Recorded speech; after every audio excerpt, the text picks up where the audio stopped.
Imagine a young boy growing up in the shadow of the Great Depression, watching his father's dreams crumble overnight. That boy was Lorne Greene, later known to the world as Lorne Greene. Born Lorne Greene on February 12, 1915, in Ottawa, Canada, Lorne Greene was the son of Jewish immigrants from the Russian Empire. His father, a shoemaker, lost everything in the 1929 stock market crash, forcing the family to start over. Though his parents hoped he'd become a concert violinist, Lorne discovered his true passion as a drama instructor at Camp Arrowan. This love for performance led him to Queen's University, where he initially studied chemical engineering but was drawn to theater. His deep, commanding voice made him a standout on the university's radio station, and he soon switched his focus to languages and acting. After graduating in 1937, he pursued his dream in New York, training under the legendary Sanford Meisner at the neighborhood playhouse. With raw talent and determination, Lorne Greene was on the path to becoming a legendary voice in entertainment. Lorne Greene's journey wasn't instant success, it was persistence. In 1939, needing work, he returned to Canada and became a radio announcer for CBC. His deep, commanding voice captivated audiences, earning him the title, the Voice of Canada.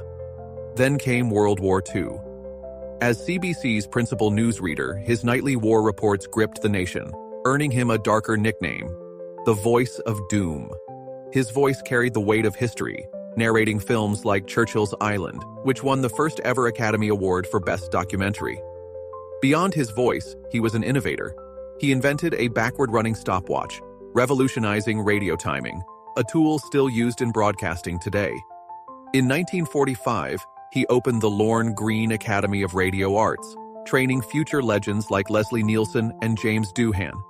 But financial struggles forced its closure in 1952, pushing Greene to Hollywood. Hollywood wasn't welcoming.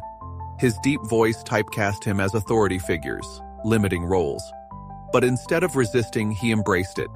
He starred in Othello on Broadway and landed his first Hollywood film in The Silver Chalice, 1954, proving his on-screen presence. Then came his defining moment, Ben Cartwright in Bonanza, 1959. A friend, Leslie Nielsen, advised him to take the father's role, predicting he'd become the heart of the show. Greene listened, and Bonanza became one of the longest-running, most beloved westerns in history. More than just an actor, Greene shaped Bonanza's storytelling, pushing it beyond gunfights to tackle race, morality, and justice, issues ahead of their time. While ruling television, Greene unexpectedly topped the music charts. In 1964, his spoken-word ballad, Ringo, became a #1 hit, making him one of the few actors ever to dominate both TV and music. He followed it with more Western-inspired albums, solidifying his legendary status. From war broadcasts to Hollywood stardom, Lorne Greene's voice didn't just tell stories, it shaped history. Lorne Greene wasn't just an actor, he was a storyteller, a musician, and an innovator. As Ben Cartwright on Bonanza, he shaped one of TV's most beloved shows. As the Voice of Canada, he gave wartime news its gravity. His influence stretched far beyond the screen. Through it all, his wife Nancy stood by his side for 26 years. In his later years, health struggles took their toll. Complications from ulcer surgery led to his passing, with Nancy holding his hand until the very end. Despite his fame, Greene's greatest role was being a father. His daughter, Belinda Susan Bennett, later wrote My Father's Voice, sharing how he always made time for his family, mirroring the warmth and strength of Ben Cartwright. His kindness extended beyond his home.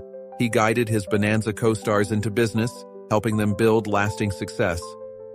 After Bonanza ended, Greene faced a choice: remain a Western icon or reinvent himself. He chose the unexpected, Commander Adama in Battlestar Galactica. Trading his cowboy hat for a starship, he led a fleet of survivors searching for Earth. The show had a record-breaking budget of $1 million per episode, but lasted only one season due to high costs. Yet, Battlestar Galactica refused to be forgotten. It became a cult classic, and Greene's powerful performance gave the story heart. To prepare, he immersed himself in sci-fi, reading over 30 books and studying Star Wars and 2001: A Space Odyssey. The more he learned, the more he saw its importance. In interviews, he reflected on how space exploration reminded him of Earth's fragility.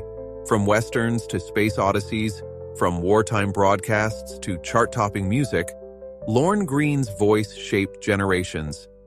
His legacy lives on, not just in reruns, but in the stories he told and the wisdom he left behind. Lorne Greene poured his heart into every role. As Commander Adama in Battlestar Galactica, he wasn't just a leader, he was a man grappling with survival and sacrifice. The show became a fan favorite, but after Bonanza, Greene struggled to find another lasting hit. He starred in Griff as a tough private investigator and in Code Red as a heroic fire chief. Both had promise but lasted only one season, yet Greene never stopped reinventing himself. While most actors stuck to the screen, Greene's deep, powerful voice turned him into an unexpected music star.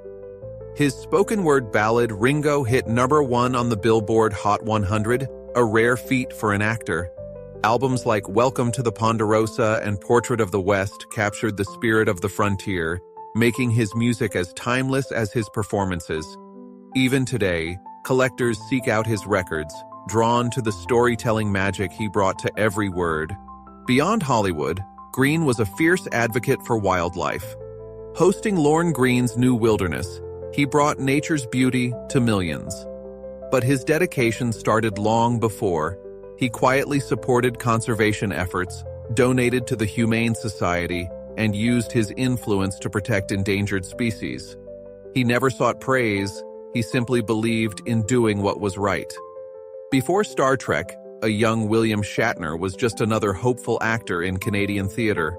Greene saw potential in him and took him under his wing, teaching him the craft and the hard realities of the industry. He even introduced Shatner to stock trading, a venture that didn't go well, but the lesson was clear. Resilience mattered more than success. Lorne Greene was more than a TV cowboy or a sci-fi captain. He was a storyteller, a mentor, and a man who gave back. Whether through his acting, music, or charity work, he left a mark far beyond the screen. His legacy isn't just in the roles he played, it's in the lives he touched. Lorne Greene, the man who made Ben Cartwright a legend, fought his final battle in a hospital bed. Rushed to St. John's Hospital in Santa Monica, he underwent emergency surgery for a perforated ulcer. At first, there was hope, but then pneumonia set in. His condition worsened rapidly, and despite the doctor's efforts, he passed away. His death came at a heartbreaking time, just as he was set to return as Ben Cartwright in Bonanza, The Next Generation. He was the only original cast member willing to reprise his role, but as his health declined, the producers had to adjust. Instead of Greene, John Ireland stepped in as Ben's brother, Aaron Cartwright. The sequel moved forward, but without its heart and soul. Fans around the world mourned. For years, Bonanza had been a global phenomenon, and Greene's wise, steady presence had defined the show.